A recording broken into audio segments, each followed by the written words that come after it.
Ito ang balita ngayon. Trending at pinag-uusapan ngayon sa social media ang di umano'y balitang. Ito ang balitang dapat malaman ng taong bayan na pilit tinatago at pilit ayaw di umanong ipalabas ng mga bayarang media sa palasyo, kamara at senado sa publiko. Pero bago ang lahat, kung bago ka pa lamang sa channel na ito at nais mong manatiling updated sa mga maiinit na balitang politika, huwag kalimutang mag-like, mag-subscribe at i-click ang notification bell para hindi ka mahuli sa bawat bagong video na aming inilalabas. At ito na nga mga kababayan. Palpak po ang Red Ribbon Committee ng BBM 11+1. Erwin, yung public apology mo, too late. The damage has been done. Na-expose mo na, binulgar mo na yung tunay mong karakter. Kaya, naku, sirang-sira ka sa ginawa mong yan. Kaya sinasabi mo na, ano sabi niya, kailangan daw magkasundo na. Eh, ikaw nga itong nagbabanta ng aresto, nagkikwelyo. Sobrang yabang mo daw. Yan. Meron palang umamin. Okay, bago tayo pumunta kay Bendalo, no? Umamin ang mga gago na talagang hindi sila legitimate. Alright? Okay? Ang sabi ni Senator Lebaligod, okay, dahil itong statement ni ni Kiko Match, ni Jonggi. Okay, hi Jonggi. Sabi niya doon kanina, ito ay hindi hearing at ito ay consultative meeting. 'Di ba? Na-explain natin 'yan kanina. From Blue Ribbon, cancel, amend, then this. Sinabi nila consultative meeting.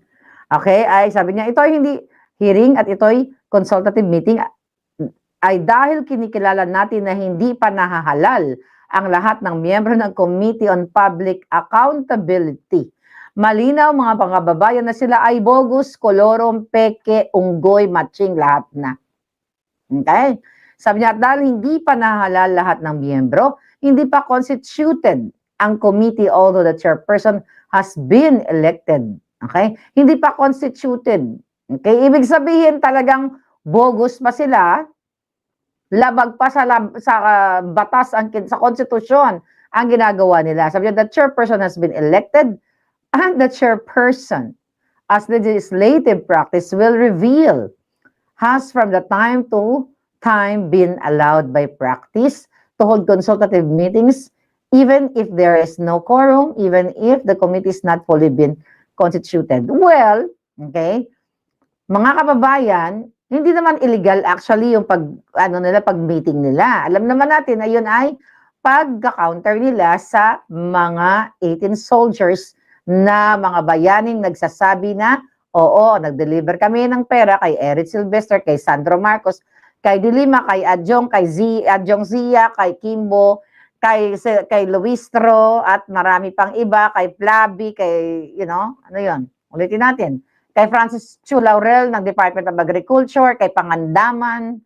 kay Eric Sylvester na Julul, kay Bonoan, kay Dilima, kay Redon, kay Kimbo, kay Flavi, kay Franz Castro, kay Abante Dila, kay Janet Garindeng Baksha, kay Ace Barber Lobenderden, Dan Fernandez, Luistro na sangkot sa pagkagasaan Josawa, Allen Brosas, Joel Choa, at marami pang iba at ang Malacanang.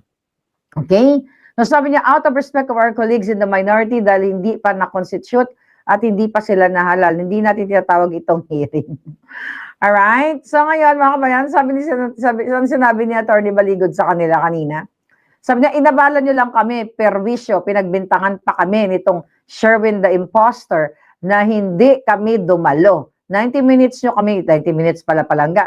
Hinarang mula main gate, kanina pinakita natin, hanggang building entrance. Well, palpak po ang Red Ribbon Committee ng BBM 11+1. Alam niyo po, bagamat nagpapakahiro itong 11+1 ni BBM at sinasabing di na muna sila magtutuloy dahil nasa Aberya sa Mindanao, ang totoo lang po niyan, alam naman po nila. Dahil kahit papano meron silang mga kasamang abogado gaya ni Kiko Pangilinan, alam naman po nila na wala sila sa poder. Na alam nila na hindi legal ang kanilang mga ginagawa. Sila naman aminado eh. Hindi naman nila napalitan si Alan Peter Cayetano kasi malinaw ang saligang batas, majority of all members of the Senate, so 13. Pero yung mga committee chairman, malinaw din po sinasabi ng Senate rules at saka ng ating saligang batas kung anong quorum. Ang quorum po ay majority of all members of the Senate. Hindi po pwede na ine-exclude nila si Bato at saka si Jinggoy. Kasi yung ginagamit nilang kaso na Avellino versus Cuenco, ang tanging dahilan kaya na-exclude yung isang senador siya nasa Amerika and beyond the coercive powers of the Senate. Wala naman pong indikasyon na nasa Amerika si Bato. Wala ring indikasyon na hindi masuserve ng summons itong si Jinggoy. Kung si Madriaga nga na nakakulong, nakapagtestigo sa Kamara, di ba, doon sa House Injustice Committee, di miski nakakulong si Jinggoy, kung kinakailangan boto niya, pwede siya na humingi ng abiso sa Sandigan Bayan para pabutuhin sa Senado. So hindi po tama na ginagawa nilang majority ay base lamang sa 22 ng Senado, no? Dahil ang sabi po ng saligang batas po ito, all members of each house. So 24 po yan. At ang majority pa rin ay 12 plus 1. Bakit sila kumirap? Unang-una po, merong such a thing as usurpation of authority. Alam po nila yan na habang Senate President si Alan Peter Cayetano, hindi nila po pwedeng palitan ng kahit sinong committee chairperson. Kasi ayon po sa Senate rules, decision po yan ng mayorya. At habang si Alan Peter Cayetano ang Senate President, habang wala pang ibang senador na nakakakuha ng 13 votes for Senate President, ang mayorya ay yung grupo pa rin ni Alan Peter Cayetano. Kaya, kunwari na lang, sabi ni Kiko Pangilinan, dahil siyang abogado doon sa grupo nila, consultative meeting ang ginawa nila. Kasi kapag hindi, pwede silang madali ng yung criminal sinasabi ko nga po, no, na ano yung top ko, usurpation of authority, at hindi lang po yan, pwedeng graft yan. Kasi lahat ng gastos na i-authorize nila, pati yung mga pagkain sa hearing, kung sino man ang pumirma, magiging graft po yan. Kasi wala pong kapangyarihan ng sinong pumirma para sa gastos ng committee na yan na pumirma. Ang pwede lang po mag-order ng pagkain ay yung chairperson ng Senate Blue Ribbon Committee, yan lang po si Pia Cayetano. So bagamat maliit na gastos po yan, pwede sila mag-graft dyan dahil unauthorized expenditure po yan. Kaya naman po hanga ako dito kay Alan Peter Cayetano na para hindi madawit ang mga rank and file ng Senado, nag-offer na siya ng solusyon at temporary habang hindi pa nagkakaroon ng desisyon kung sino talaga ang legal sa kanilang dalawa. Na dalawa sila ni Sherwin Gatchalian na pipirma para kung sino man ang magwagi, ma-honor yung kanilang mga ini-isyong mga cheque. Pero sa totoo lang po, si Alan Peter Cayetano lamang ang mayroong 13 boto. Sa tingin ko po, yung ginawa ni Alan Peter Cayetano na nag-offer na pumirma na rin si Sherwin Gatchalian, yan nga po ay para lang sa kapakanan ng mga empleyado ng Senado at dapat naman po bow tayo kay Alan Peter Cayetano kasi inuna muna niya yung kapakanan ng kanilang mga empleyado, hindi yung politika. Pero yung kanilang mga palusot na hindi na sila pagpapatuloy dahil pupunta sila sa Mindanao at consultative meeting lang daw ang ginawa nila, mga julul, alam ninyo na illegal ang mga ginagawa ninyo at pagdating na dyan sa mga paggagastos, alam ninyo na kapag kayo ay gumastos na wala naman kayong authority na mag-authorize na expenditure, yan ay graft. Natatakot po silang makulong kasama ni Jinggoy dahil talaga makukulong sila kapag sila ay nagpumilit na sila po ang legal na Senado.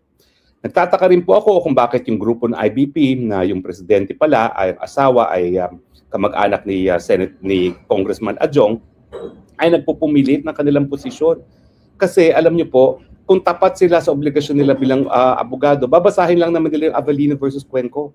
Alam nila na ang decision doon dismissed because of political question. Yung mga panahon na yon, ayon sa 1935 Constitution, yung mga bagay-bagay na inassign sa isang sangay ng gobyerno, hindi pa pwede paghimusukan ng hukuman. Pero ayon nga sa 1987 Constitution, nagkaroon na tayo ng expanded certiorari powers, may kapangyarihan na ngayon ang hukuman, hindi lang kapangyarihan, may obligasyon ng hukuman na resolbahin ang lahat ng kontrobersiya kapag merong aligasyon na merong paglabis sa kapangyarihan ng kahit sinong sangay ng gobyerno. At kaya nga po ngayon, itong issue na po ang quorum ba ay 13 or 12, gaya ng sinasabi ng BBM 11 plus 1, at saka yung pagiging Senate President ni Alan Peter Cayetano, yan po ay talagang isang kontrobersiya na po pwede nang marisolba ng hukuman. Biski pa sinasabi ng ating saligang batas na yung eleksyon ng Senate President at ang mga committee chairpersons ay gawain lamang ng Senado. Dahil kinakailangan naman yung botohan para Senate President at yung quorum ay sang-ayon din sa saligang batas na sakop ng jurisdiksyon ng ating kataas-taasang hukuman. Cayetano, kasi po pwede niyang pagpiestahan yung nangyari sa hearing ng Red Ribbon. Pwede niyang sabihin, mga mukha naman kayong kawawa, no? Akala ko ba kayong legal, bakit hindi kayo nagtuloy? Pero itong si Alan Peter Cayetano, inuna talaga muna yung pangangailangan ng mga taga Mindanao kaysa ang politika. Dapat ganyan naman po. Dahil yung kagustuhan naman ni Gatchalian maging Senate President at kagustuhan ng mga Erich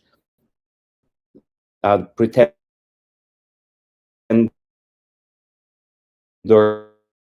Lobender Tulpo na talaga nakadeliver din ng dalawang maleta sa dalawang pagkakataon, dapat isang tabi muna. Dahil unahin muna yung kalamidad, yung aberya na tumama sa Mindanao. So ako naman po, ako po yung sumusuporta sa sinabi ni Senate President Alan Peter Cayetano. Sa mga ganitong panahon, unahin muna po natin ang pagtulong sa ating mga kababayan na naging biktima ng delubyo. Pagdasal po natin ang Mindanao, yung mga kaya po natin ibigay sa mga naging biktima.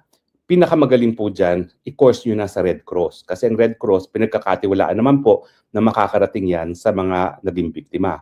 So kung meron kayong pera, meron kayong mga damit, meron mga pagkain na gusto ipadala, i-course nyo na po yan sa Red Cross. O kung hindi man, i-course nyo po yan sa Caritas, no? Kasi yung Caritas naman isang Catholic na relief organization, no? Yung mga prestiyoso. Wag na po kayo magbigay dyan sa mga vloggers na humihingi ng donasyon, no? Kasi hindi kayo sigurado na makakarating. Meron pong mga requirements ng batas para ma-accredit yung mga nagbibigay ng tulong, no? At kaya naman po nagkakaroon ng ganyan mga requirements para nga maiwasan na yung para na sa mga biktima ng delubyo nakukurakot pa, no? So sa akin, ang rekomendasyon ko po, either sa Red Cross, sa Caritas, o di naman po sa opisina po ni Vice President Duterte. Dahil si Vice President naman po, malawak ang kanyang network, lalong-lalo sa Mindanao, at sigurado naman po makakarating ang tulong sa ating mga kababayan. So mga kaibigan, suportahan po natin ang posisyon ni Senate President Alan Peter Cayetano. Tulungan po natin ang ating mga kapatid sa Mindanao na naging biktima nitong napakalakas na lindol na tumama po sa kanila. At siyempre po sa mga kapatid natin sa General Santos at sa buong Mindanao, pinagdarasal po namin kayo, kapit-bisig lang po at kami po ay nakikiramay at ulitin ko po ang mga donasyon natin, iparating po natin either sa tanggapan ni Vice President Sara Duterte, sa Red Cross o din naman po sa Caritas. Maraming salamat po. Ito po ang inyong spokesman nagsasabi, I love you Philippines. You're the only country that I have. You're the only country that I will love. God bless the Philippines. Bye.